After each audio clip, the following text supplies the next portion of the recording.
तो कबीर परमेश्वर ने उन ब्राह्मणों से कहा कि तुम मूर्ख बना रहे हो भोली जनता को, मैं मगर में शरीर छोड़ूंगा और मैं स्वर्ग से भी आगे सतलोक में जाऊंगा। अब इस बात ने ब्राह्मण मानने क्यों कर, क्योंकि सारी जनता में ढंडोरा पीट रखा कि वामरनिया तो गधा बनेगा, नरक जाएगा। तो परमात्मा वहां से चल पड़े। 120 वर्ष की का शरीर था कबीर परमेश्वर जी दिखा रहे थे अपना। वैसे उनका शरीर की कोई आयु नहीं है, परमात्मा की कोई आयु नहीं होती। उन्होंने एक लीला में शरीर दिखाया था, एक जनसाधारण की तरह एक जीवन जीकर अपने हाथों से कर्म करके अपना निर्वाह करके दिखाते हैं, एक लीला करते हैं। वो प्रत्येक युग में आते हैं। 120 वर्ष की आयु शरीर की दिखा रहे, ऐसे महसूस हो रही थी। और काशी से पैदल चल पड़े। उनके साथ वीर देव सिंह बघेल काशी नरेश भी अपनी सेना लेकर चल पड़ा। और काशी के बहुत से व्यक्ति दर्शनार्थ चल पड़े। और काशी के वो विद्वान पंडित मंडलेश्वर भी अपने पोथी बही लेकर के चल पड़े, पत्रे वत्रे और ज्योतिष जातस सारी शोधन खातर वो भी चल पड़े। वीर देव सिंह बघेल सेना इसलिए लेकर चला था कि मैं गुरुदेव जी के शरीर को यहाँ लाऊंगा जब ये शरीर छोड़ देंगे, और हिंदू रीति से इनका अंतिम संस्कार करेंगे। हम मुसलमानों के हाथ अपने गुरु जी के शव को नहीं जाने देंगे। अब बिजली खां पठान मुसलमान को जब ये पता चला कि गुरुदेव यहाँ आ रहे हैं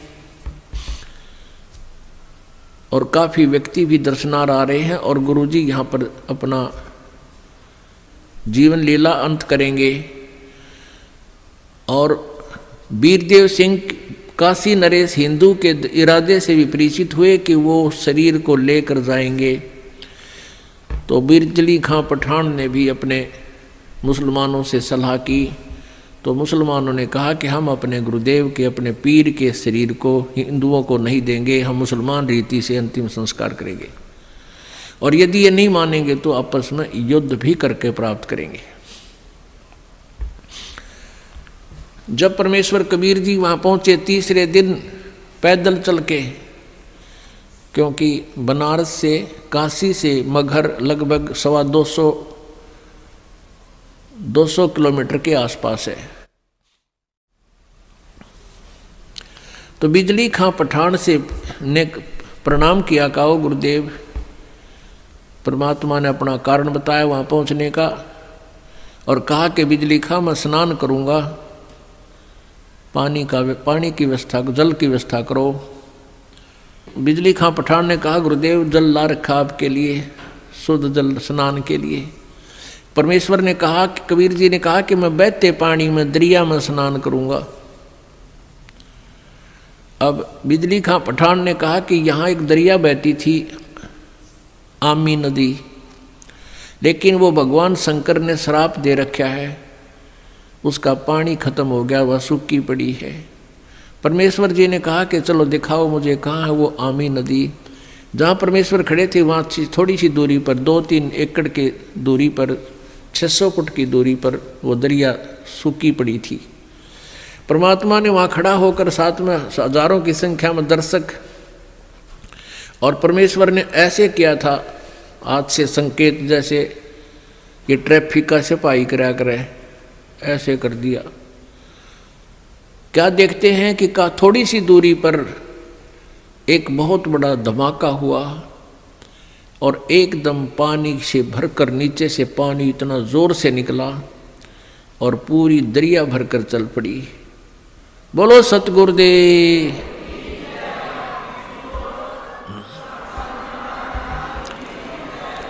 बंदी छोड़ कबीर परमेश्वर जी की जय। सबने स्नान किया, जलपान किया, स्नान किया, जल पिया। फिर परमेश्वर जी ने कहा कि भाई 1-2 चद्दर लाओ, एक नीचे बिछाऊंगा, एक ऊपर ओढ़ कर लेटूंगा। फिर परमेश्वर ने पूछा कि भाई बिजली खां पठान तुम सेना किस लिए लाए हो, वीर देव सिंह बघेल तुम सेना किस लिए लाए हो। दोनों ने नीचे गर्दन कर ली, आमने सामने खड़े थे। दूसरे हिंदू और मुसलमान कहने लगे, हिंदू कहने लगे कि हम आप जी के शरीर को इन मुसलमान काफरों के हाथ नहीं लगने देंगे, हम आपके शरीर का अंतिम संस्कार हिंदू रीति से करेंगे। मुसलमान कहने लगे हम इन हिंदू काफरों के हाथ आपका शरीर नहीं लगने देंगे, हम आपके शरीर का अंतिम संस्कार अपने हिसाब से करेंगे, और यदि ऐसा नहीं हुआ तो हम युद्ध करके शरीर प्राप्त करेंगे। अब परमेश्वर ने कहा, रे बोले आदमियों, निकम्यों, 120 वर्ष हो गए मैंने तुम्हें शिक्षा देते ने, आज तक तुम मेरे शिक्षाओं का इतना ही पालन कर पाए हो? आज भी तुम हिंदू और मुसलमान दो बने खड़े हो। खबरदार दे, तुमने झगड़ा किया तो मेरे से बुरा नहीं होगा। और सुन लो, इसके अंदर मेरा शरीर नहीं मिलेगा तुम्हें। लेकिन यह जच्चा ना थी उनके।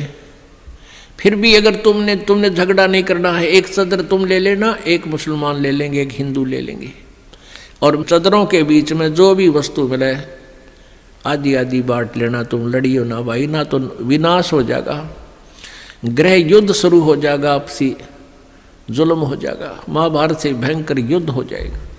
लेकिन उनके मन में न्यू थी कि एक बार गुरुजी शरीर छोड़ दे, फिर तुम आप देख लेंगे। हाँ, फिर हम न मानना किससे कि नहीं, अपने हिसाब तक कराएंगे हम। अब परमात्मा ने ऐसा ही किया, शरीर तो उनका साथ ही गया था, छोड़ा नहीं था। लेकिन क्या हुआ, जितने सबके समान था, सब जैसे चादर ओढ़ी थी ऊपर के और शरीर के ओढ़ा हुआ जैसे महसूस होता, इतने ही शरीर के आकार के फूल बन गए, सुगंधित फूल। और परमात्मा आकाश में जाकर आकाशवाणी की कि भी देख लो ब्राह्मणों, देखो मैं जा रहा हूं सतलोक को। जब आकाश में देखा तो परमात्मा का नूरी शरीर तेजों में शरीर हो गया और ऊपर आकाश को जा रहे हैं, और ये आकाशवाणी करते जा रहे हैं और कहते हैं उठा लो पर्दा, इसमें नहीं है मुर्दा। चद्दर उठा के देखा, उसमें सुगंधित फूल पाए। हिंदू और मुसलमान कहाँ तो कत्लेआम करने को तैयार थे, एक दूसरे के बिजली खां पठान और वीर देव सिंह बघेल हिंदू राजा आपस में एक दूसरे की ऐसे प्यार से शरीर के ऐसे एक दूसरे से चिपक गए, सीने से सीने का लगाया। आपस में सब हिंदू मुसलमान एक दूसरे से सीने से लगकर ऐसे रो रहे हैं जैसे छोटे छोटे बच्चों की माँ मर जाती है, पिता मर जाता है, और रो रहे हैं और कह रहे हैं हम कति मूर्ख थे, हमने पहचाना नहीं, वो अल्लाह थे, खुदा थे, वो परमात्मा आए हुए थे। अपने आत्माओं, हमने परमेश्वर को पहचाना नहीं, इतनी लीलाएं प्रभु करके गए। आज भी मगर स्थान पर हिंदुओं ने अपनी अलग से यादगार बना रखी है, एक चद्दर और आधे वो सुगंधित फूल लेकर, और मुसलमानों ने अपनी अलग बना रखी है, एक चद्दर और आधे फूल लेकर। आज भी ये दास उसको, आज भी विद्वान है ये दास, बहुत बार उसको देख कर आया है, और हमने वो फोटो खींच कर लाए थे उनके। दोनों अलग अलग बने हुए हैं। 3 बार ये दास भी संगत को साथ ले जाकर दिखा कर लाए, प्रमाण करने के लिए कि हम सुना करते हैं वो सच्चाई है। तो पुण्यात्माओं, उन्हीं में से कुछ फूल अकेले ला करके बनारस में, काशी में भी एक चौरा बना दिया बिजली खां पठान ने, और वहाँ दोनों यादगार अलग अलग हिंदू और मुसलमानों की आज भी हैं, और उनका कोई आपस में मनमुटाव नहीं है। वो अपने हिसाब से कर रहे हैं, वो अपने हिसाब से कर रहे हैं। कति बीच में दीवार भी नहीं है, एक ग्रिल ला रखी है बीच में पार्टीशन के लिए, जैसे ये ग्रिल लगी हुई न, और आपस में बीच में एक सामूहिक गेट भी है। दर्शक जाते हैं, दोनों को देख कर आते हैं।